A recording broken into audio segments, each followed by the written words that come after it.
भारत की दौलत मोहब्बत है। भारत की दौलत पैसों की दौलत नहीं है। मैं मौत से नहीं डरने वाला हूं। हम सबको जाना है इस दुनिया से, बल्कि मैंने कह दिया कि मैं इस वतन में पैदा हुआ, मेरी मां की कोख से तो जमीन पर लिटाया गया। जब मेरी आंख बंद हो जाएगी तो इंशाल्लाह औरंगाबाद की जमीन मुझे दफनाया जाएगा। नहीं लूंगा सिक्योरिटी। मैं जेड कैटेगरी नहीं चाहता हूं सिक्योरिटी। मुझे ए कैटेगरी का शहरी बनाइए आप।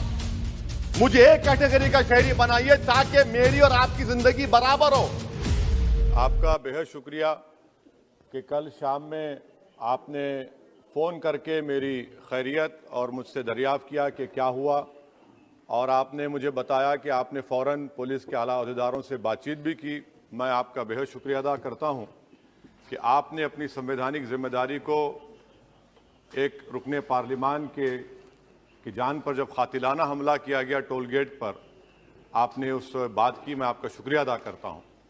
स्पीकर साहब, मैं मुख्तसर से यहाँ पर ये बात कहना चाहूँगा कि मुख्तलिफ सियासी पार्टियाँ मुख्तलिफ प्रदेश में इक़्तिदार पर हैं।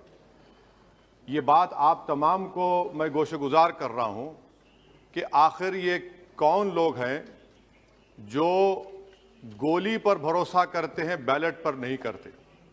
आखिर ये कौन लोग हैं जो इतना रेडिकलाइज हो चुके हैं कि इनको इस संविधान पर एतमाद नहीं रहा, उनको अंबेडकर के बनाए हुए संविधान के खिलाफ हैं, जो इतनी नफरत पैदा करते हैं। आखिर ये कौन लोग हैं? मैं इसको सियासी गुफ्तगू नहीं करूंगा, ये सबके लिए छोड़ रहा हूं, क्योंकि जहां तक मुझे मालूम कि मैं 2 मरतबा का विधायक हूं, 4 मरतबा का सांसद हूं, और अगर इस तरह से अगर राजनीति आगे बढ़ेगी कि टोल गेट पर गाड़ी रुकती है और 4 राउंड गोलियां चलाई जाती हैं, आखिर इन नौजवानों को ये कैसे रेडिकलाइज हुए?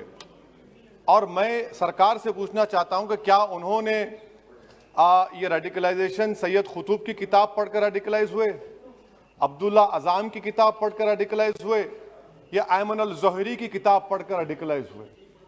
इसीलिए मैंने सरकार से 2015 में कहा था कि इंटरनल सिक्योरिटी डिपार्टमेंट MHA में उसमें तमाम मज़ाहिब के लोगों का एक काउंटर रेडिकल सेल बनाइए आप।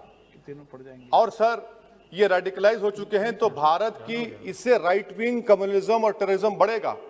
मैं आपसे अपील कर रहा हूं कि जो गलती NDA 1 में की थी, आप वही करने जा रहे हैं।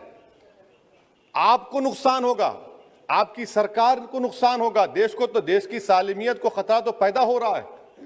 सर, मैं आपके जरिए से सरकार को यह भी बताना चाहूंगा कि जिन लोगों ने ये रेडिकलाइजेशन किया है, आप इस पर गौर करिए, इन पर UAPA क्यों नहीं लगाते आप? अगर कोई स्पीच देता है, अगर कोई फेसबुक पर किसी क्रिकेट मैच पर किसी टीम की तायीद करता है तो UAPA लगता है। एक सिटिंग MP के ऊपर UAPA नहीं लगेगा सर। मैं सरकार पर छोड़ता हूं।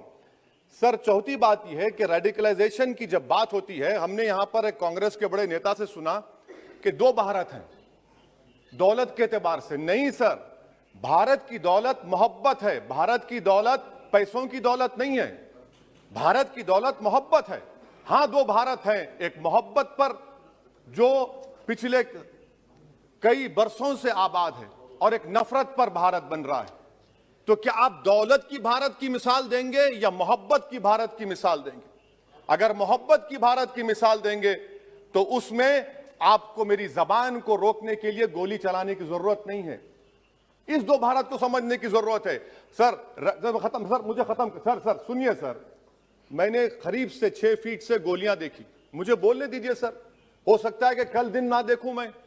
अगर मैं यहां पर नहीं बोलूंगा तो कहां बोलूंगा सर? आप मुझे प्लीज बोलने दीजिए। सर, मैं आपसे गुजारिश यह करना चाहूंगा कि आप हरिद्वार में, रायपुर में और इलाहाबाद प्रयागराज में मेरे बारे में क्या कहा गया? आपके नाईबी की रिपोर्ट है ना, आप क्यों छुपा रहे उसको? देखिए, मैं मौत से नहीं डरने वाला हूं। हम सबको जाना है इस दुनिया से, बल्कि मैंने कह दिया कि मैं इस वतन में पैदा हुआ, मेरी मां की कोख से तो जमीन पर लिटाया गया। जब मेरी आंख बंद हो जाएगी तो इंशाल्लाह औरंगाबाद की जमीन मुझे दफनाया जाएगा। मगर मैं आपसे अपील करना चाह रहा हूं सरकार से सर, कि जो कुछ बातें की गई हैं उसको देखिए। मैं Z कैटेगरी सिक्योरिटी नहीं चाहिए मुझे, मैं हरगिज नहीं चाहिए मुझे। मैं 94 से पॉलिटिक्स में हूं। मैं आजाद जिंदगी गुजारना चाहता हूं। मैं घुटन के साथ जिंदा नहीं रह सकता इस दुनिया में।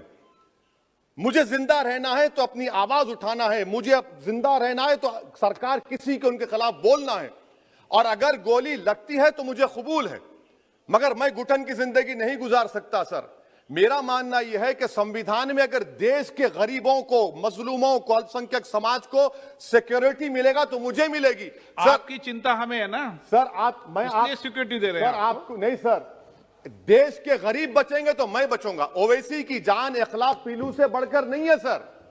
ओवैसी की जान उस वक्त बचेगी जब गरीब की जान बचेगी। इसीलिए मैं आपके जरिए सरकार से अपील करना चाहूंगा कि सर, इस नफरत को खत्म करिए, इस नफरत को खत्म करिए और इस पर आप गौर करिए। मैं नहीं लूंगा सिक्योरिटी, मैं जेड कैटेगरी नहीं चाहता हूं सिक्योरिटी। मुझे ए कैटेगरी का शहरी बनाइए, आप मुझे एक कैटेगरी का शहरी बनाइए ताकि मेरी और आपकी जिंदगी बराबर हो। जब देश के प्रधानमंत्री पर सिक्योरिटी ब्रीच हुआ, अपोजिशन की तरफ से मैंने कहा था कि गलत हुआ, सब सेकुलर पार्टी के लोगों ने कहा कि ओवैसी तुम क्यों बोले। मैंने कहा नहीं, देश का प्रधानमंत्री मेरा है, सिक्योरिटी ब्रीच हुई तो एक्शन लेना चाहिए। मगर 4 मर्तबा के एमपी पर कोई 6 फीट के फासले से 4 गोली चलाता है। मुझे मौत है, हम सबकी मौत है, मगर मैं इन गोली चलाने वालों से डर कर खामोश नहीं बैठने वाला हूं। और मैं दुआ करता हूं कि उत्तर प्रदेश में पुरअमन पोलिंग होगी इंशाअल्लाह।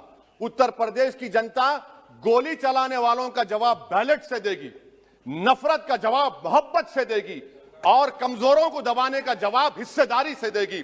मेरी आपसे गुजारिश है सर कि मुझे जेड कैटेगरी नहीं चाहिए, मैं रिजेक्ट करता हूं। आप इंसाफ करिए सर, उस पर यूएपीए लगाइए। और इनके दिमाग कौन है?